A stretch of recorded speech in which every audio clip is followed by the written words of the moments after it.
Hello, Guitar Smarts fans. Before you check out this podcast, I want to make you aware of a cool new place where you can interact with other Guitar Smarts listeners. It's a Facebook group called the Guitar Geek Hangout. That's where we hang out and talk about all things guitar. So, if you like the Guitar Smarts podcast, come and chat with Kieran and myself over in the Guitar Geek Hangout on Facebook. Maybe check out some pre-podcast clips and even get involved in asking and answering lots of questions from the other page dwellers. Hope to see you there. If I was to ask you to give me what you think the definitive rock guitar tone is and how you would get it, what guitar and what amp would you say is like rock 101 guitar tone? So rock 101 guitar tone for me is a Les Paul plugged into a Marshall stack and not a lot in between, right? Absolutely. Just chuck everything on 11, stand back and go for it. Exactly that. That's a Clapton thing. Eric's work with John Mayall's Blues Breakers established the electric guitar as the sound of rock music. The sound of rock, that kind of screaming Les Paul Marshall thing. That's the genesis of it, is what Eric chose to do with a Les Paul and that Marshall amp.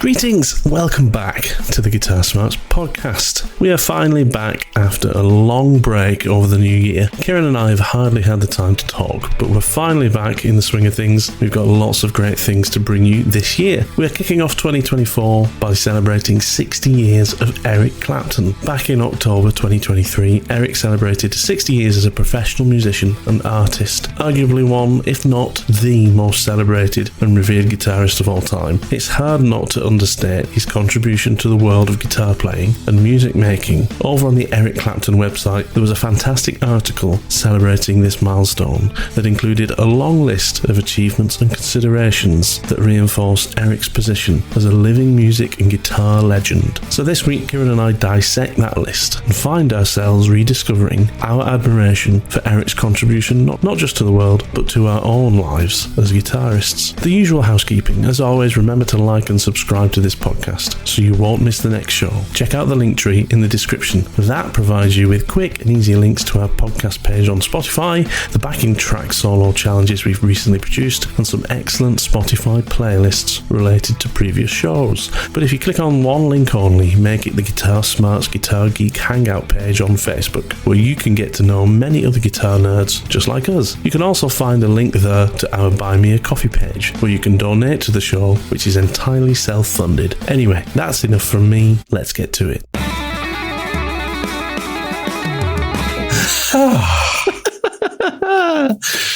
There he is. Hey, well, we've got matching colours today. Not that anybody listening to this would care, but we should really kind of exchange notes around what we're wearing before we come onto the call. Yeah, we should. Well, apparently we don't need to. We don't need to. We're totally coordinated. How you keeping, mate? It's been a while, to say the least, hasn't it? It really has. It's been too long, my friend.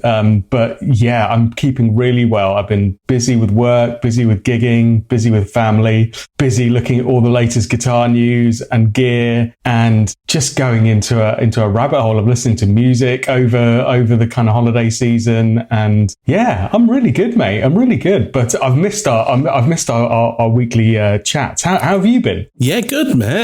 I mean, a hectic holiday season, right? But also relaxing. Work, same for me, has been, really busy coming into the new year, which is great. And not done any gigging over the period. Been to a jam night, I think, before Christmas, which was great fun. Cool.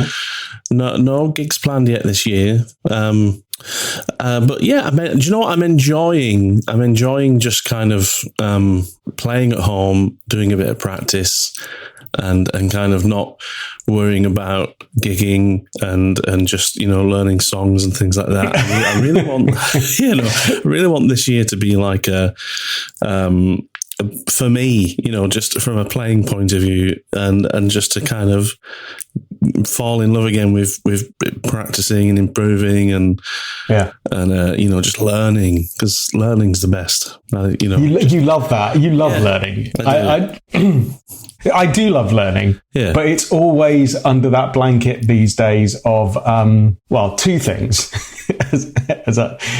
One very good and very cool, which is learning new songs for the band that I'm with, and we've got a rehearsal on Sunday, and I think we've got about half a dozen new songs to bash through. Some of them really straightforward, and I kind of know already, which is easy, and then some which are just like, oh yeah, that's a lot of chords. That's a lot of chords. But that's good because it's pushing me, but it gets more difficult as I get older. And we've done an episode on how best to learn stuff. So applying those principles. But then the second element of it, which is not so much fun or as rewarding, is trying to remember stuff that I knew I played a lot before. And it's gone from my brain. And it's like, how can it be gone from my brain? It was like a second language I was fluent in, that song, and it's there somewhere. But the more I try to remember it, the more it kind of evades me. And it's kind of like, I was doing that yesterday evening with a piece. I was just playing on my new acoustic, as I often do these days of an evening. Beautiful as it is.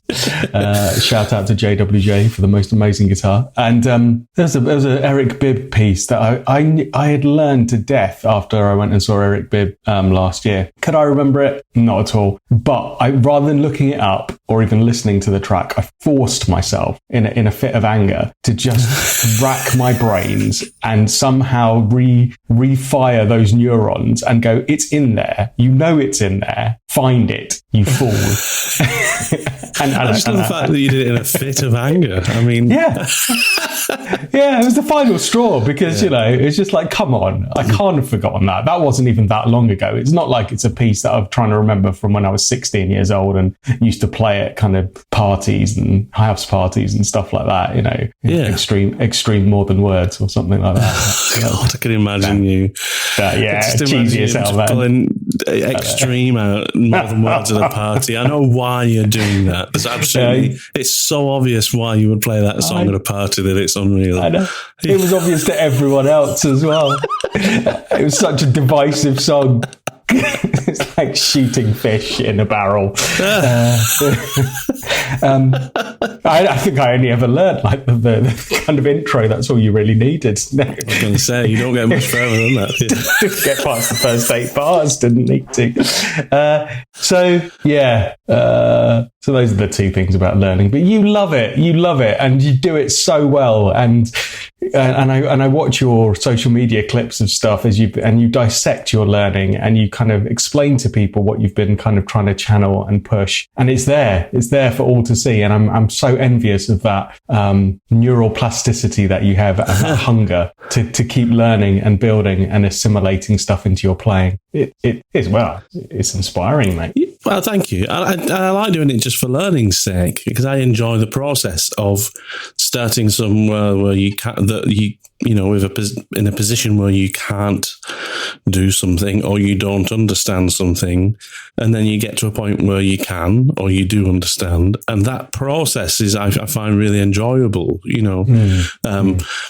I've always enjoyed, one of the reasons why in my day job, I'm an engineer. It's one of the same reason why engineering's always appealed to me, is because you're always going from a place of not understanding to understanding, or trying to solve a problem and then having it solved. And that process, anything really that is like that, I guess that's why I like lawns as well, maybe. You know what I mean? I don't know how you've managed to so early on in 2024 segue what was a beautiful disciple-esque learning around guitar and turn it into cutting lawn. Well, that's true. Okay, that's that's 2 for 2 done straight away. No, go on. Tell me the parallel between your mastery of the guitar and your approach to lawn cutting. No.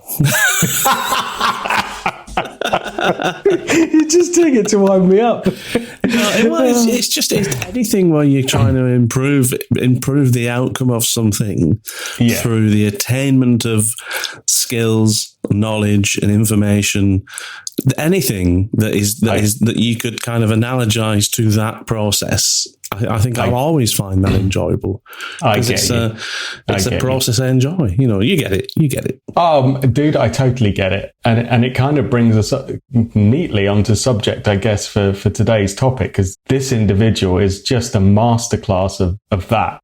Oh, well, absolutely, man. I mean, arguably, I don't think anyone would argue that, this person isn't the best guitarist of all time. We know that. There are better guitarists. People would say Jimi Hendrix or whoever. But I think you could argue that this person's the most important guitarist of all time for the things that they've achieved, that they've done, that things that they've impacted upon. And I think it's, we're talking about Eric Clapton, of course, we are, aren't we? Right. And the reason we're talking about Eric Clapton is that it's now 60 years since his career started, his professional career, which is astonishing, really, to have a 60-year career. It is absolutely astounding. But there's a fantastic article that we're going to draw from in our conversation on the Eric Clapton website, in the news article, and I'll put a link to it in the description. So anyone listening to this, if you do want to go and read along or look at some of the points and the comments and things in this news article, it's really astounding to kind of to look at Eric's career in this way, because everyone knows about what he's been through in his life, but how often have we kind of really dissected his career as a guitarist and as a musician in a way that kind of looks specifically at the impact he's had and the things that he's achieved.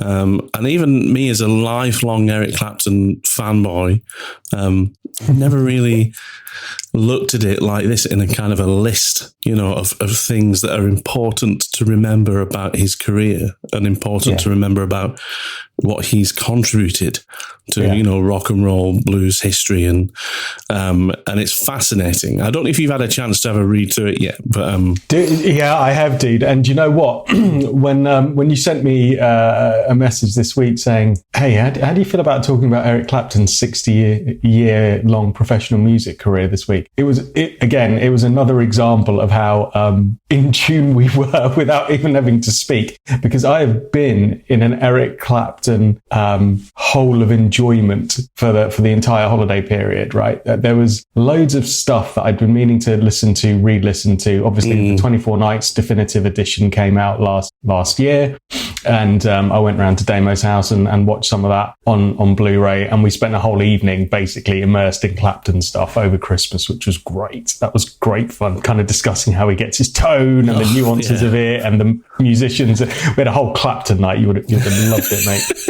It was great, which then kind of prompted me afterwards to go back and watch more of some of the definitive 24 Nights and my original DVD. Actually, somebody has uploaded some of it onto YouTube. Hope I'm not getting them into trouble, but it is there if you don't fancy spending $400 on a Blu-ray.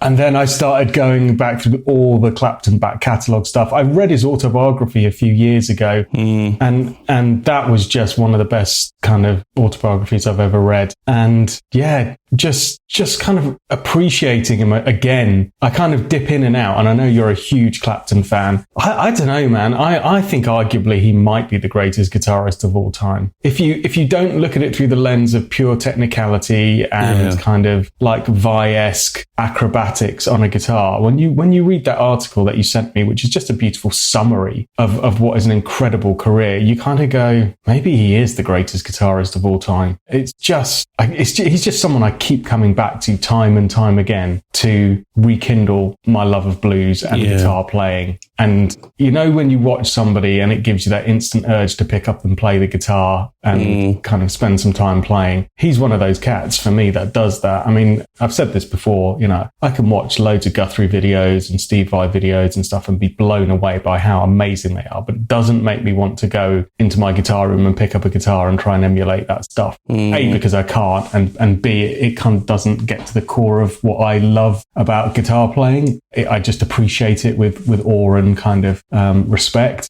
Yeah. But I kind of sit and watch Clapton playing and I'm just like, I just need to go and play now. Yeah, he's amazing. He is unbelievable. And I think he's always up there in the lists, isn't he? When people do these, what I think are really utterly pointless lists, essentially, for who's the greatest guitar player of all time. He's always up there, you know, in kind of the top 10. But I think that kind of misses the point of, you know, it's a really kind of one-dimensional view of the whole point of what he's done in his career, what anyone in those lists have done in their career. And actually, arguably, you know, he's actually a bit of a plagiarist in a way. When you listen to his style and then you go back and listen to, this took me a long time, you know, probably 20 years into being a real fan of Clapton, maybe less than that. But, you know, you listen to his playing and you think, oh, I can spot his playing anywhere.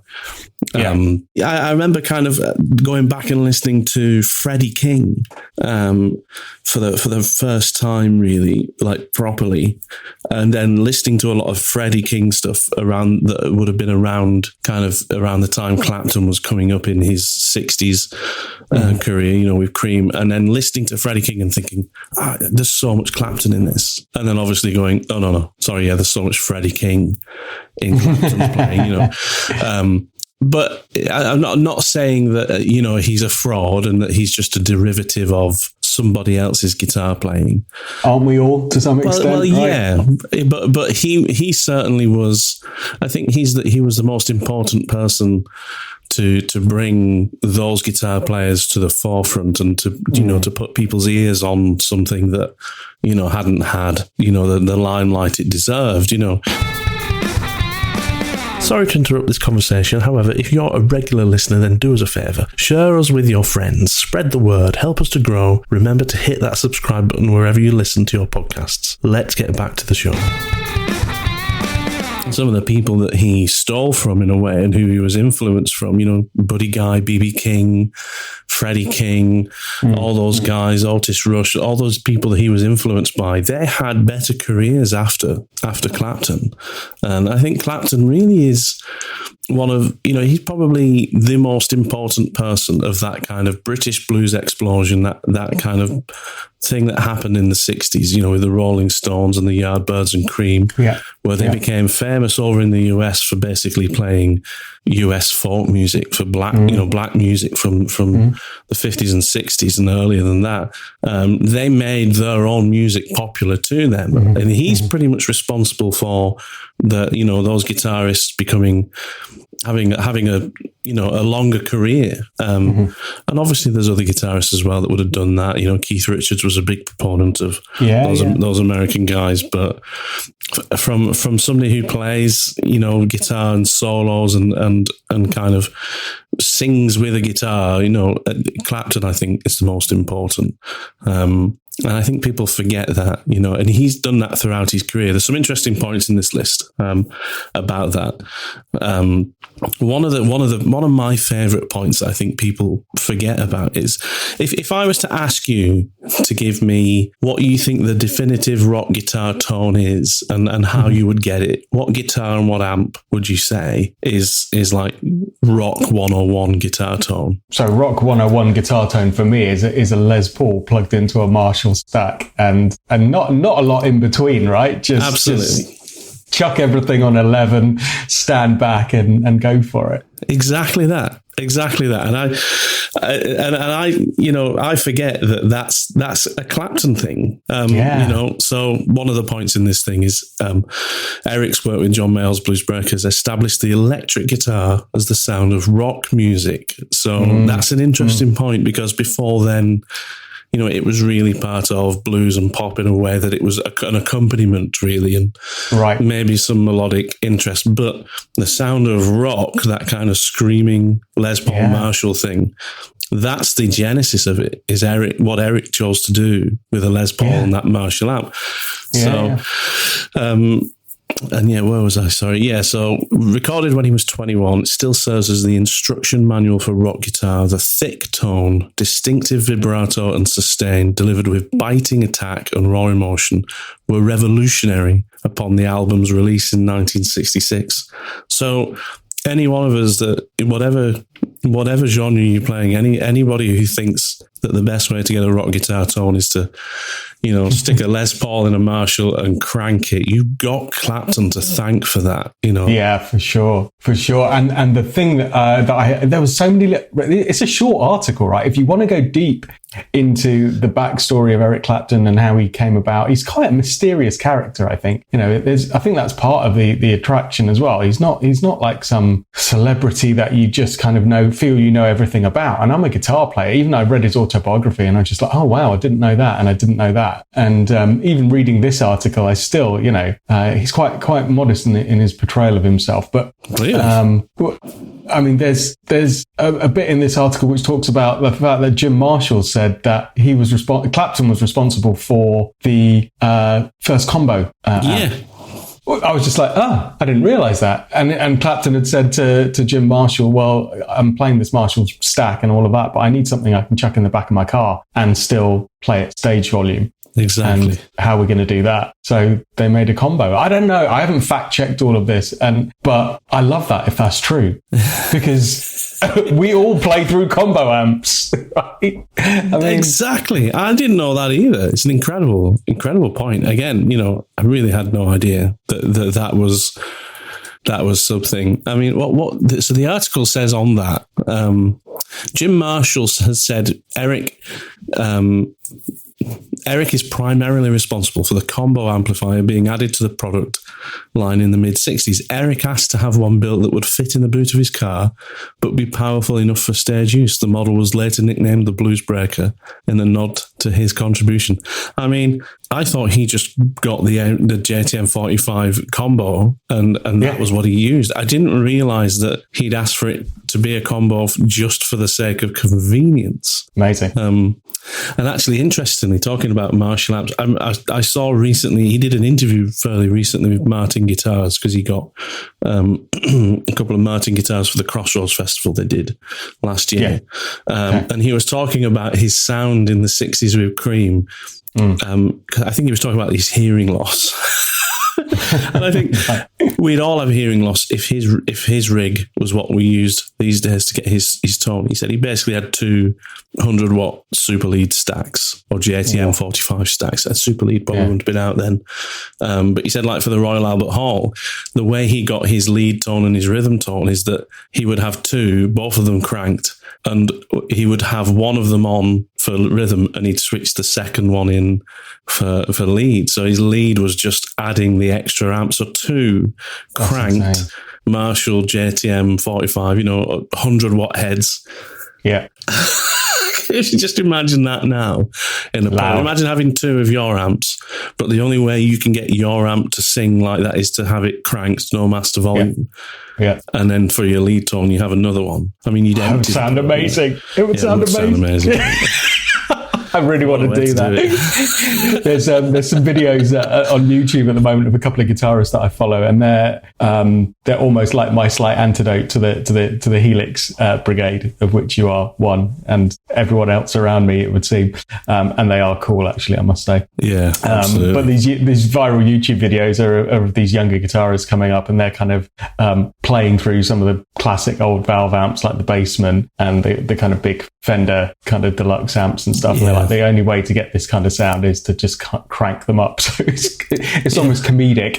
They've got the amp in one room, and then they're like on the other side of their house playing guitar, because clearly it's too loud to be in the same room as them. But God knows, they must have great soundproofing for their neighbours. But it's literally like it would be like you just going and putting your amp in the lounge and then going to your guitar room and playing in there, but your amp is so loud that it's just going through the entire house. But the sound of it crank is just a thing of beauty, which clearly Clapton discovered early on. It's just like, sounds amazing. Oh, it really does, doesn't it? I mean, I've got to say, even though I'm a Helix user, and I do love it. Obviously, you know me, I'm a big proponent for digital stuff. But the tone I have, my main kind of tone, is a cranked plexi. You know, I have everything in the settings on it absolutely dimed. You know, the tone stack on it, the master volume on it, everything, and I get my clean sound, my snapshots on it are selecting different levels of input gain to simulate my volume being turned down, being driven harder and harder. Yeah, so it's like it's the amp's still cranked, but the clean sound that I get from it is because I automatically turn the gain down on the input as if I'm turning the volume down on the guitar, and it sounds fantastic. I bet it does. And it's not, because even now, if I was to kind of go back to a normal amp now, I might stick a delay and an effects loop, and that's it. I think I'd go back to having an amp that I could get a lead tone out of, and have it like that, and then just use the volume control or a volume pedal to get my clean sounds and things. It's just such a great thing to hear an amp kind of singing, you know, at its full volume. But we'll never get that. Not in our gigs, mate. But I know that's the problem. I wear earplugs these days now as well. So I do my quick sound check and make sure it sounds all right, and I go, yeah, that sounds awesome. And then I chuck a set of 19 decibel reducing earplugs in my ears and go, yeah, well, can't hear it sounding amazing anymore. all the high end's gone. Yeah. All the high end's gone. I can kind of hear my guitar through the mix enough for me to be able to play the songs. Yeah. Anyway, that's a different story. But yeah. So here's another great point. Which is important to mention. We don't talk about this style of guitar playing. Although best known for his pioneering electric guitar work, Eric's acoustic, slide guitar, and dobro skills are equally impressive. Check out Mean Old World with Dwayne Allman from Crossroads, Motherless Children from 461 Ocean Boulevard, Nobody Knows You When You're Down and Out from Unplugged, Stones in My Passway and Love in Vain from Sessions for Robert J, and Running on Faith from Journeyman, for examples of these styles. Yeah, he's a fantastic slide guitarist as well. Doesn't do it enough. I was reminded of this watching some of my back catalogue of Clapton concerts and things, just watching his slide playing. I was like, exactly that. Why don't we talk about his slide playing enough? I mean, that's a discipline in itself. But if you think about the artists like, you know, Brunsey and Robert Johnson and these kind of guys that are Clapton's like big driving force and inspiration, you know, that old Delta blues style, which had a lot of dobro playing, kind of national steel guitar playing, and the slide kind of accompaniment to it as well. It's kind of, that's the sound that he kind of grew up loving. All right. We talk about his sound that's inspiring us and the pioneering qualities of his tone and how he got it. But back in the day, when he was, you know, living in England and playing in Ripley Village where he grew up, he was playing on an acoustic with a slide, trying to. Well, there you go. Trying to do all of that. Stick From the Cradle on, and what's the first thing you hear? You know, that is the greatest intro ever, isn't it? Isn't it? It's visceral. It's visceral. Blues Before Sunrise, and it's just and it's absolutely visceral. It's amazing. That's one of the best openings to any album ever. Yeah. There's a few songs on that album where he's playing slide, and it's awesome, absolutely awesome. That album, I'm going to listen to that album this afternoon, I think, from front to back as well. I'm going to listen to it. What a great album. Slide guitar. Don't sleep on Clapton's slide guitar playing. Here's another interesting one. I want to talk about a couple of points they made of, you know, accolades he's had. And in 1993, Eric won 6 Grammy Awards, including Record, Album, Song of the Year. Over the course of his career, he has won or shared in 19 Grammy Awards. There's not many people who are up there at that level. I mean, Beyonce, I think, for sure, and, you know, Adele's getting up there now. But 19 Grammy Awards puts him in, like, I think, the top 5 winners of Grammys ever. You know, Clapton. I don't rate Beyonce's guitar playing at all, though. Those Grammys were just a farce. I'm joking. Oh dear. That's so good. So he's won or shared in 19 Grammy Awards, plus picked up a Grammy Lifetime Achievement Award for his work with Cream.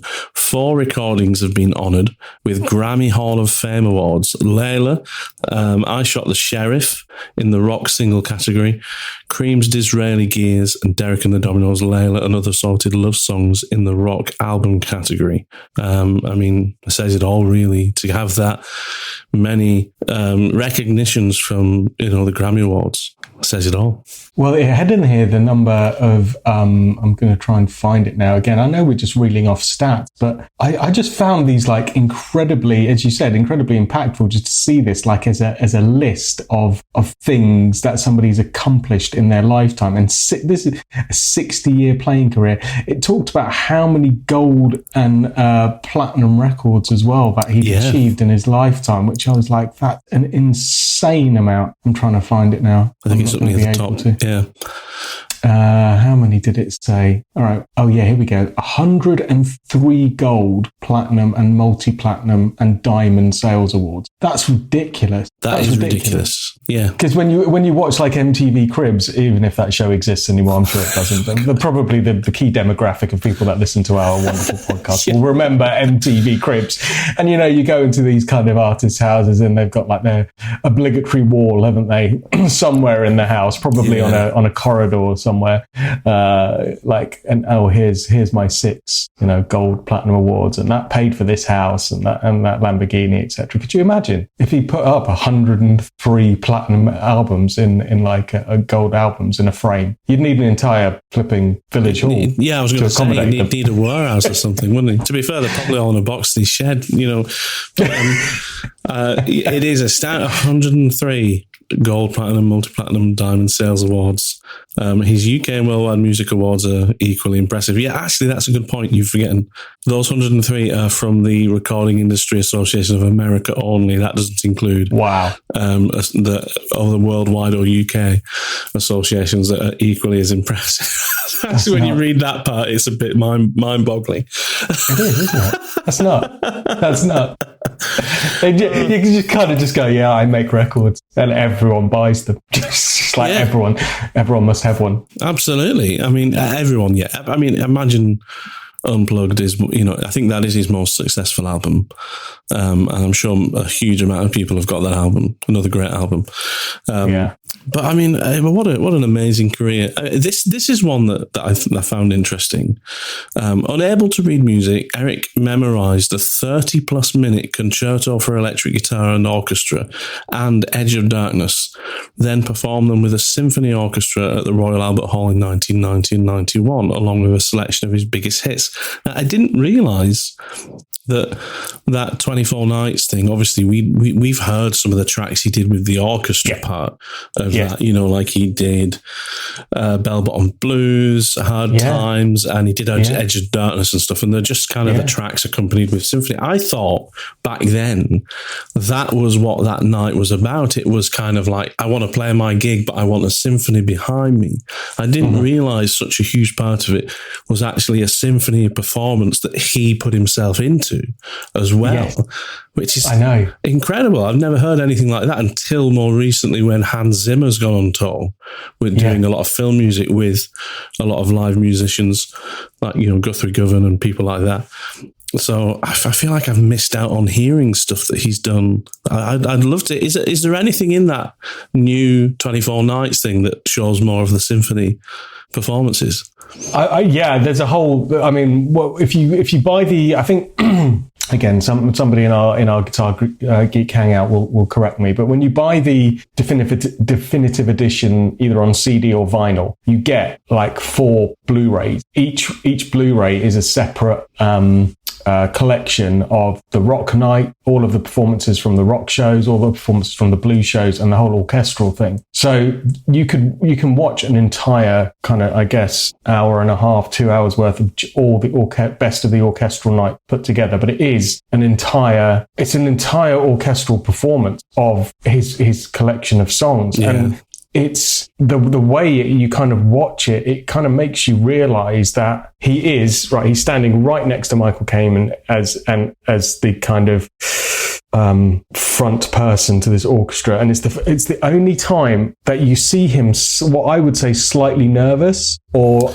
with a level of focus on his face, right? So I watch lots of the rock stuff and lots of the blues stuff, and he's clearly in his element, right? He's at the prime of his career. He knows what he's doing, right? He's already played the Albert Hall a bazillion times by this point anyway. But when he gets to the orchestral nights, you can see the sense of gravitas and occasion that accompanies it. It's everyone's dressed up in tuxedos. Everyone, there's kind of clearly an entire philharmonic orchestra there on stage, and you see Clapton come out, and you just see the look on his face, and he kind of nods at the conductor and he nods at the orchestra, and you can just see the level of focus. And honestly, mate, watch his performance of Edge of Darkness, which is a fairly repetitive hook, right? Yeah. But his focus and his concentration and his discipline to make every rendition of that Edge of Darkness riff, hook, melody sing at every single point throughout that 7 minutes or however long it is just incredible. I know my concentration is not that great. If I was doing it, I'd be thinking about what I was having for dinner or where I was going on holiday and kind of go into autopilot. But he is so intensely focused on that, and the whole of that orchestral thing is like that. You can see that's the first time I've ever watched a Clapton concert where I've enjoyed it, but I've been with him in that moment, going, "Don't mess up, don't mess up." It's completely pure focus.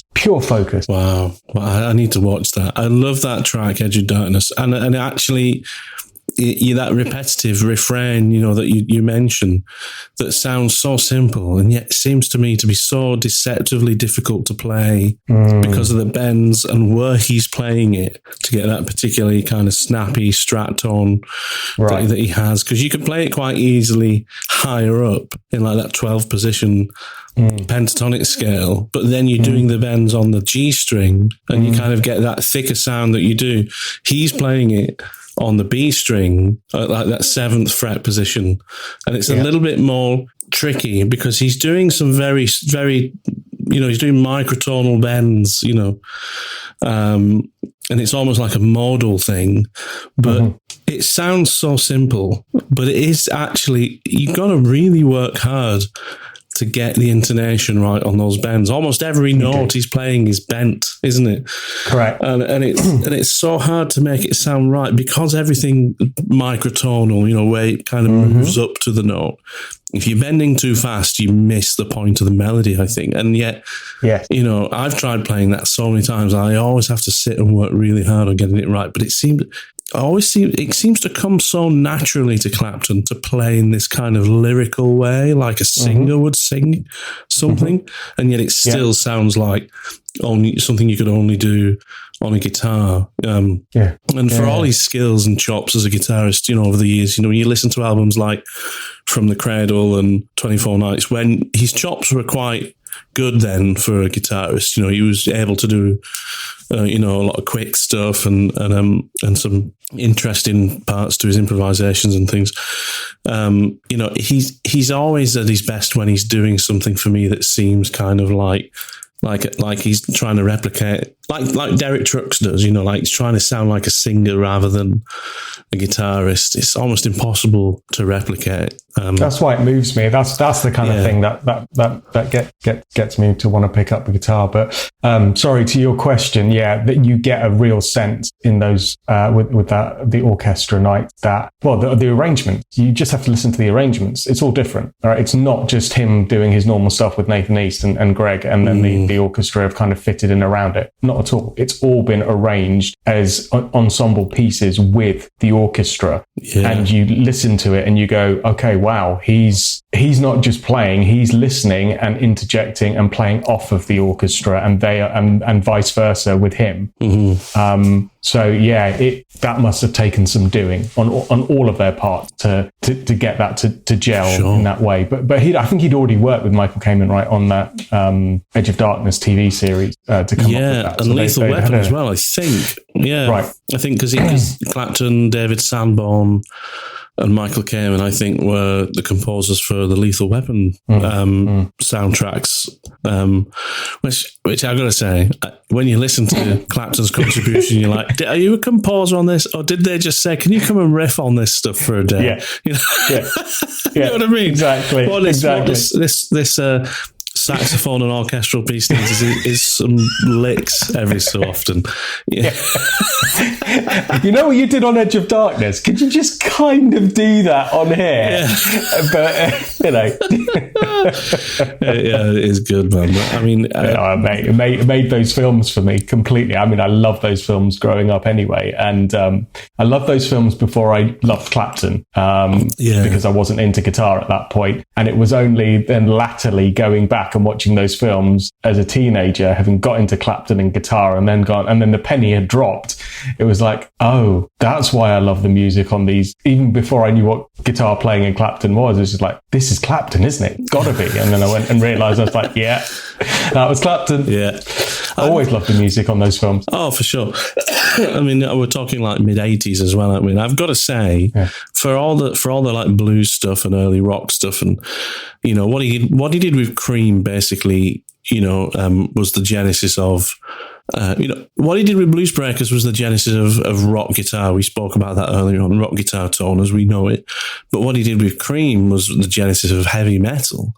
And he's never done anything heavy metal in that genre. But, you know, what they did as that three-piece, you know, is really the first kind of sound, that kind of sprouting of the heavy metal genre, and all those you know, bands that you can think of through history, through the 70s and 80s, Black Sabbaths and people like that. You know, they've really got, again, that band Cream to thank for laying the foundation of the genre that they went on to grow. And actually, when you do listen to some Cream tracks and you listen to the riffs and the timings and things like that and the lyrics, you think, yeah, that is heavy metal born in that moment, isn't it? And you don't ever think of Clapton as a heavy metal guitarist, but back then, you know, he was doing something that went on to kind of inspire that whole scene. Again, it was just mind-boggling to me. The people he's inspired over time, as somebody who picked up the guitar and wanted to do the blues and has done lots of things in his career, the people he's inspired, I mean, you know, one of the last points is you know, Eric has inspired people to learn to play guitar. David Crosby once said the Beatles made every young boy want to go out and buy a guitar, but Eric Clapton made them all want to learn how to play it.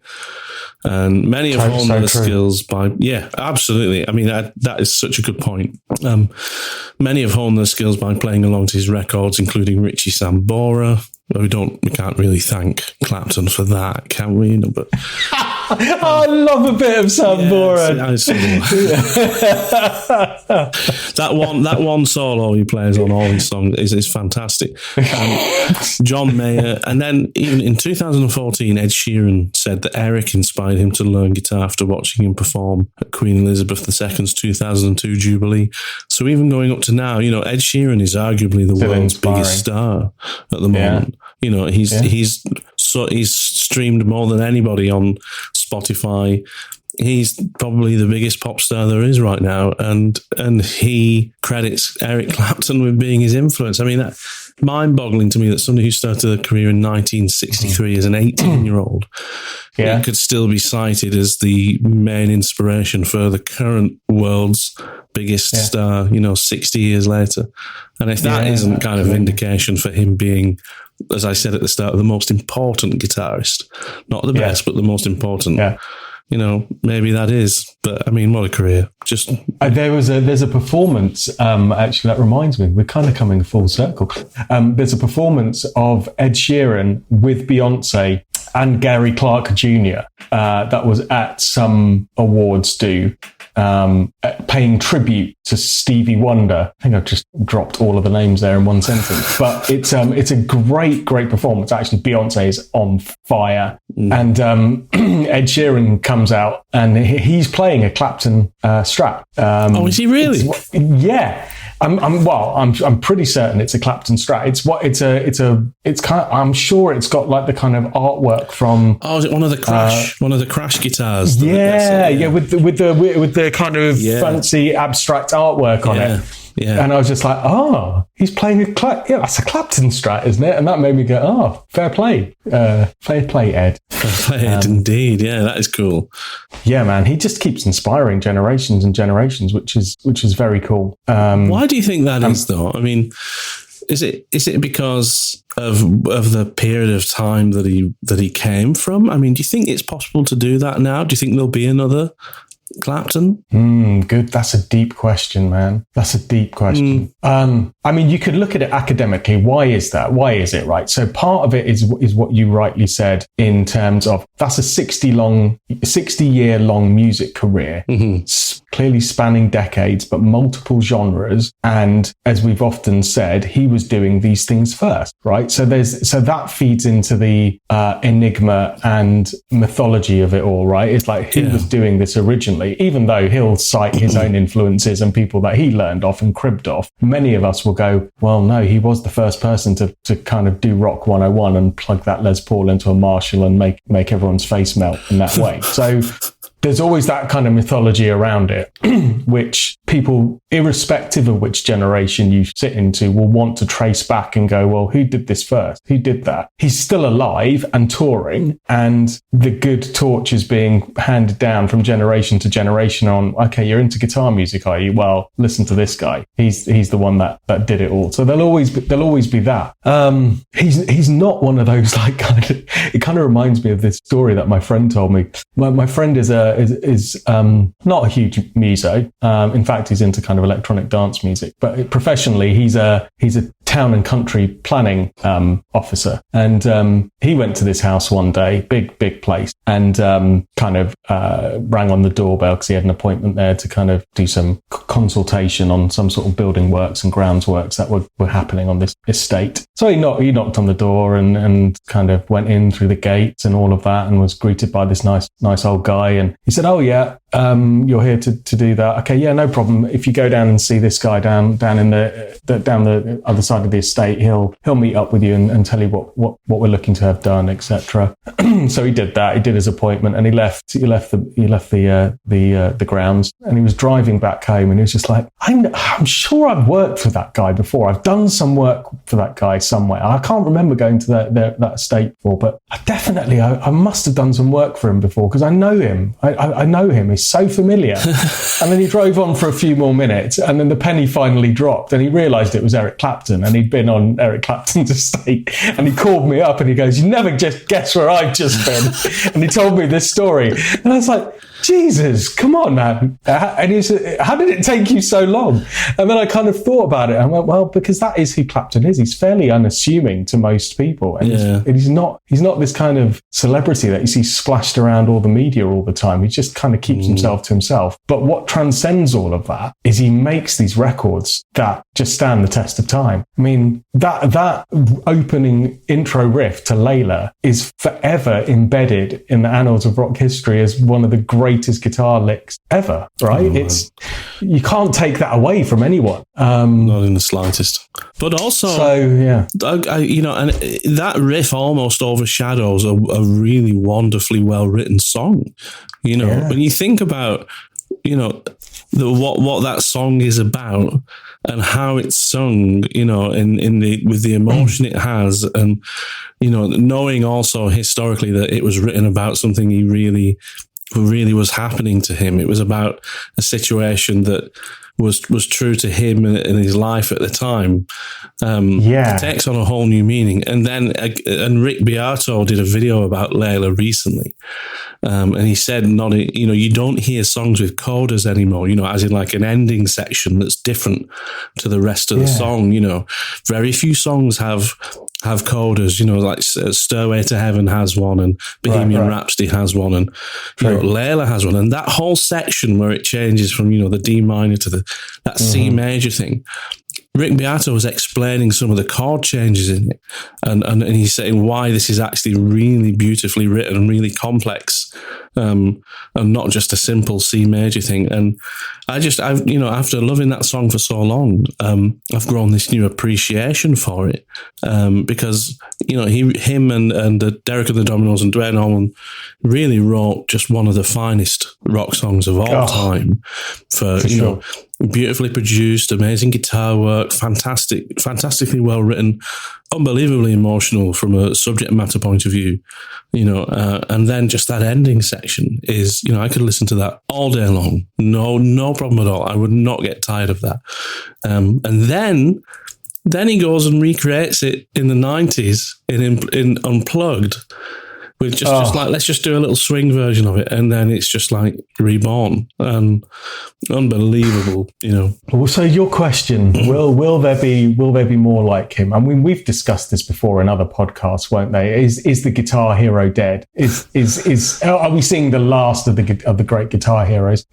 Like, obviously not, because when you look at the talent coming up and you see some of these new stars that are coming through, guitar is clearly alive and kicking, and what some of these modern players can do is unbelievable. I mean, the access to teaching kind of resources that they have, and the discipline and the equipment that they have access to, and the digital processing, but moreover, the graft that they've put into honing their skills and playing all this stuff. I mean, you see it and it's just like, wow, clearly there will be incredible guitarists for decades to come, but does that make for a guitar hero? I don't know, because wrapped up into it is the pioneering elements of it, the timeless songs that transcend generation. And that's not the same thing as uploading a 2-minute video on TikTok of you playing really fast. That's something else, right? That's creative genius. And then I know it sounds slightly sad, and I do definitely not endorse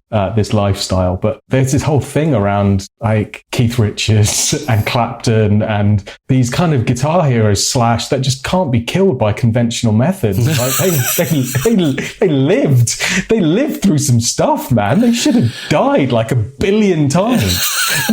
I mean, I don't know whether this is urban legend or not, or whether it's true, and somebody will fact check us. But I heard this story that Clapton used to keep all of his crashed Ferraris that he'd written off as a reminder to him of all the times that he nearly died because he was like coked out of his eyeballs driving around in Ferraris and just totaling them. There's a great story in his autobiography where he talks about crashing his first Ferrari on his way to George Harrison's house, and he said he just left the scene for a couple of reasons. One, he was drunk, and two, he didn't have his driver's license yet. Can you imagine having a Ferrari before you get your license? He'd not even passed his test yet, and he was rich enough and famous enough at 19 years old to go out and get Ferraris and things already, and just hilarious. You're right. What a life is. I mean, you read his autobiography, you realize how, the excess that he kind of went through. Like you say, Keith Richards and Slash and those guys, he can't be killed by conventional means, it seems,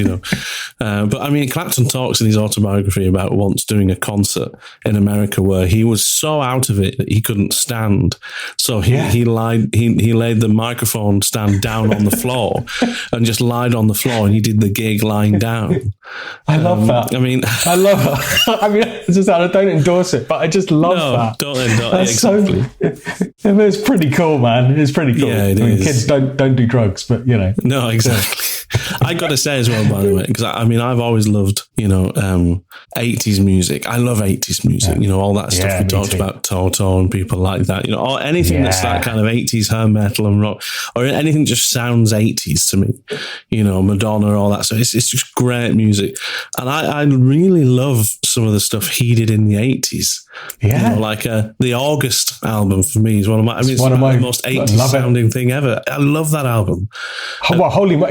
Is Holy Mother on that album? Holy Mother, yeah, Holy Mother's on that. Yeah, there's so many great tracks on that. That's a tune. I mean, it starts with also "It's in the Way That You Use It," which was the theme song to a Tom Cruise film. I can't remember which Tom Cruise film. Colour of Money, I think it was the one the pool hustling thing with Paul Newman.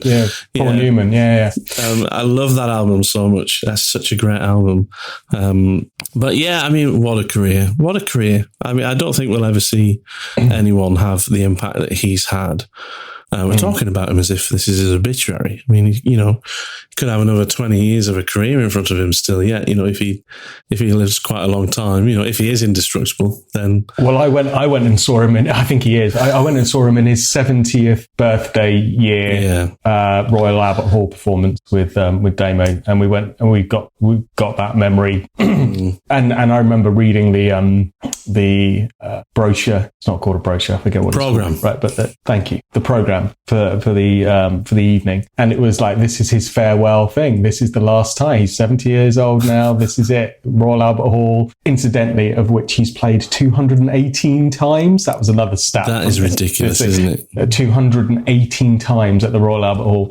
That was like his farewell thing. And here we are, and he's in his 80s now, and he's still playing there. And I'm like, I feel slightly cheated, because I felt that I'd seen his farewell kind of run at the Albert Hall, but yeah, exactly that. But saying that, I feel like I felt cheated a lot longer before you did, because he said he was quitting in 2001. I saw him in Manchester with my dad in 2001, and it was the tour he did for what was the name of the album? It was the tour that he released a live album of the tour called One More Car, One More Rider.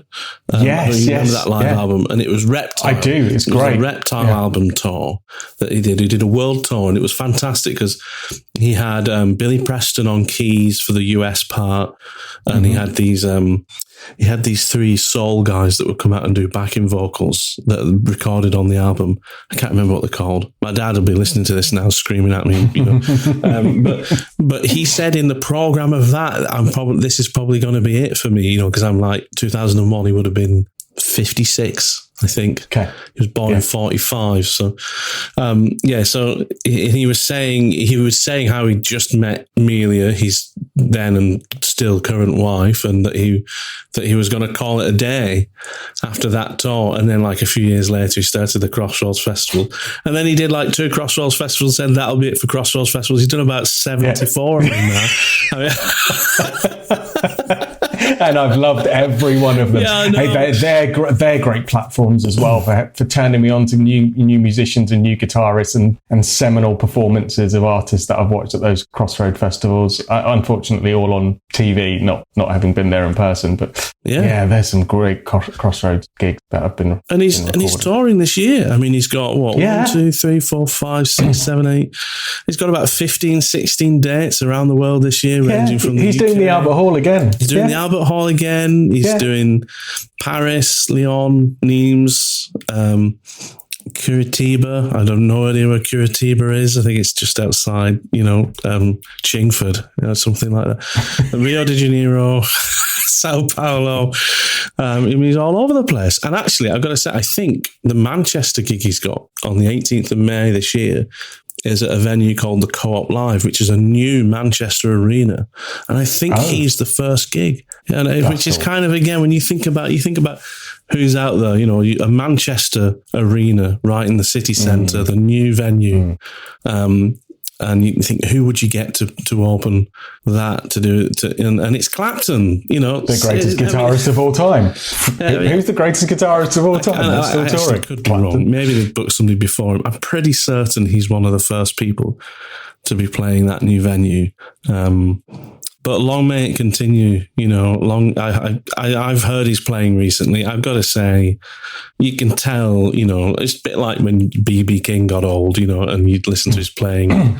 And maybe he's lost half a yard, as you'd say about a footballer, who's retiring. I think you can definitely hear time's taken some toll in his playing, but all the passion and emotion's still there, especially in his singing as well, Oh, his singing. Again, we haven't even talked about that.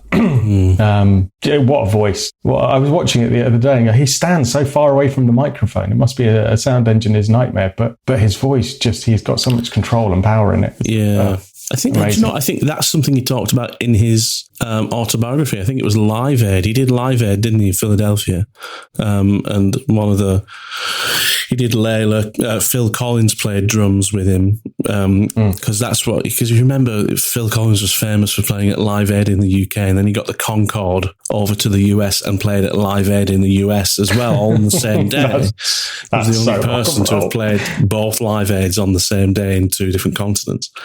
And it was Clapton he went to play with in the US. But I think you mentioned Clapton standing back from the microphone. He talked in his autobiography about the first song they did was, I think, She's There, which is a song from his Behind the Sun album at the time, which was out during Live Aid. And he put his mouth on the mic and he got a shock. He got like that classic, pub band thing that we've all been through of getting an electric shock from the microphone. He got a big bolt off the microphone at the Live Aid off the first song. And I think that's why he's always now stood back from the mic. It's because he's traumatized from getting an electric that'll do it. That'll do it. It will do it, yeah. But what an amazing singer. Absolutely fantastic blues singer.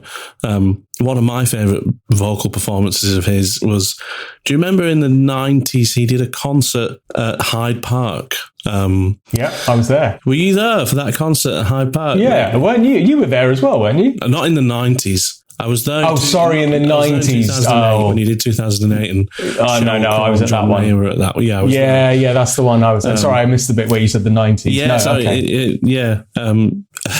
Yes, it was in the mid-90s, 96, I think.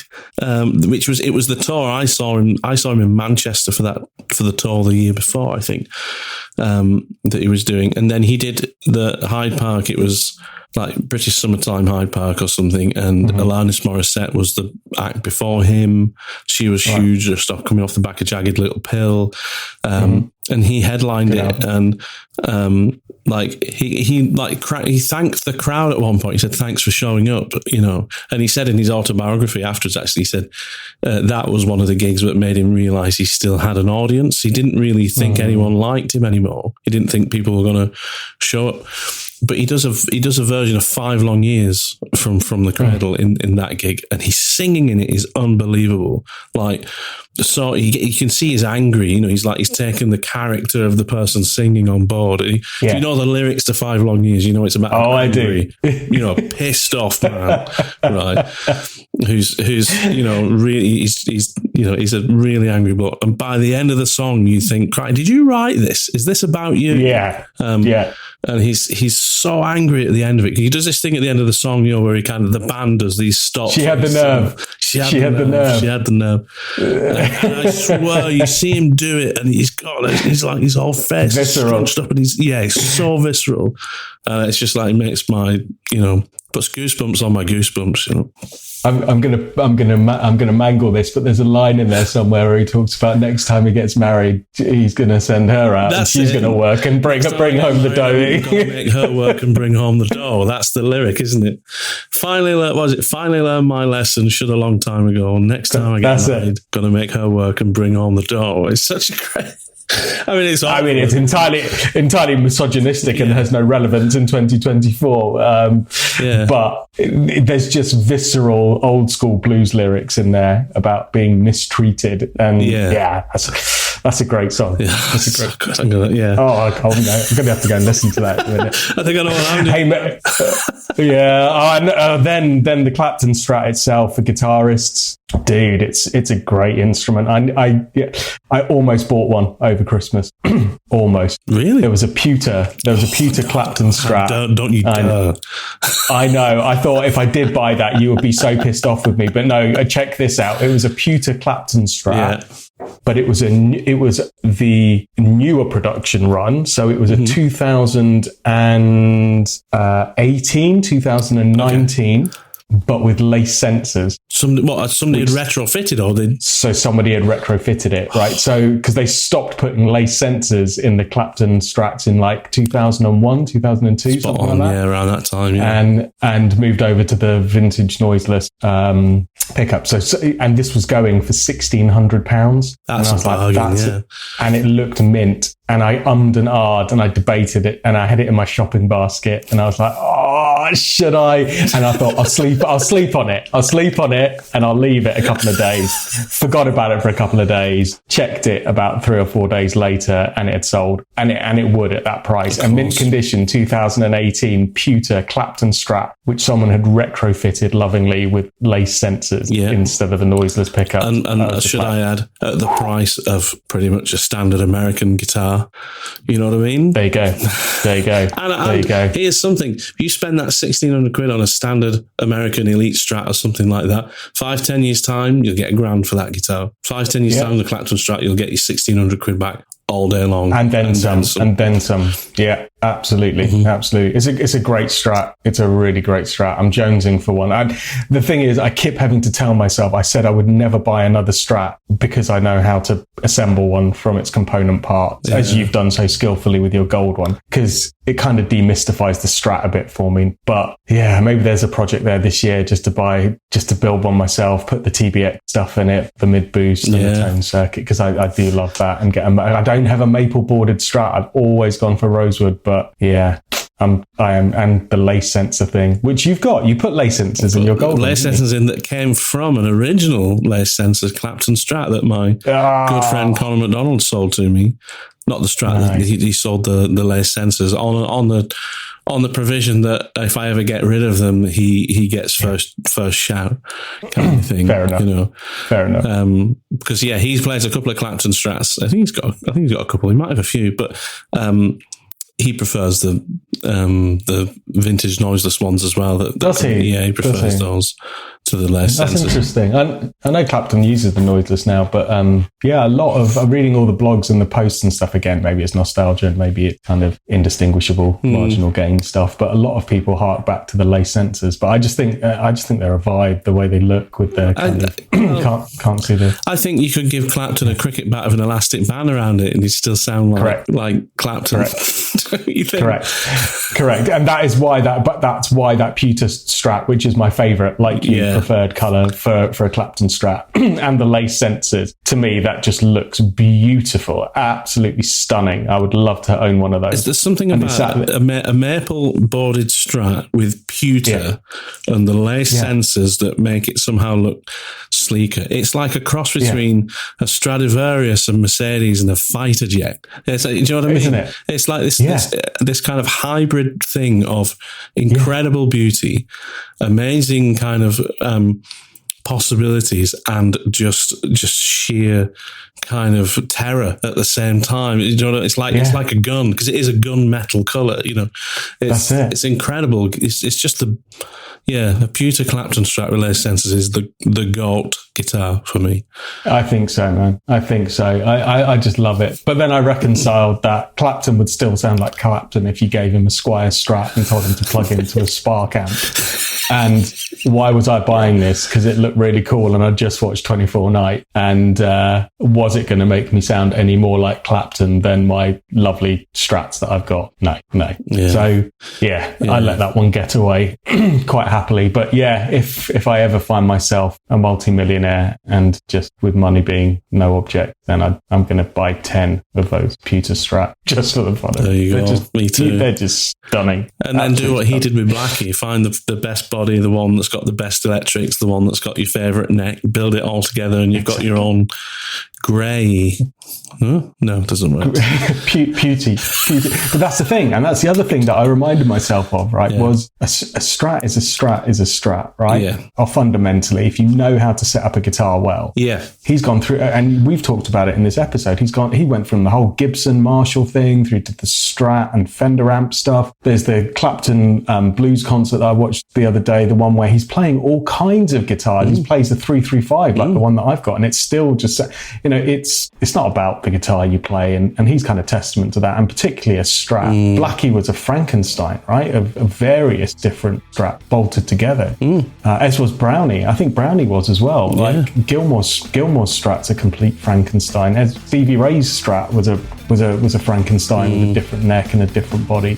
So unfortunately, I kind of realised that buying his Strat isn't going to make me Clapton, and maybe more practice would. So, hey ho. But one day we'll treat ourselves one of those. You never know.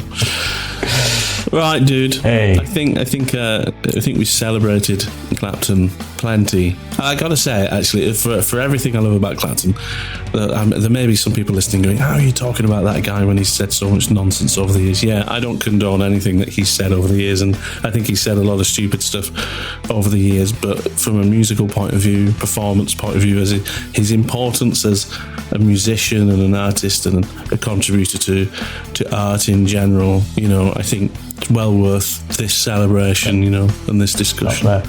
It's up there. Well said, dude. Yeah. Well, mate, it's been so good chatting to you, because we've not spoken to you. It must be about 6 weeks, something like that, since we last had a conversation. We've been able to stick it to a podcast. It's been too long, but it's really good to see you, mate, and look forward to the next one. Likewise. Absolutely. Yeah, look forward to more great shows this year with you, buddy. Yeah. And have a great weekend. Yeah, you too, mate. I'll speak to you later. Ta-da.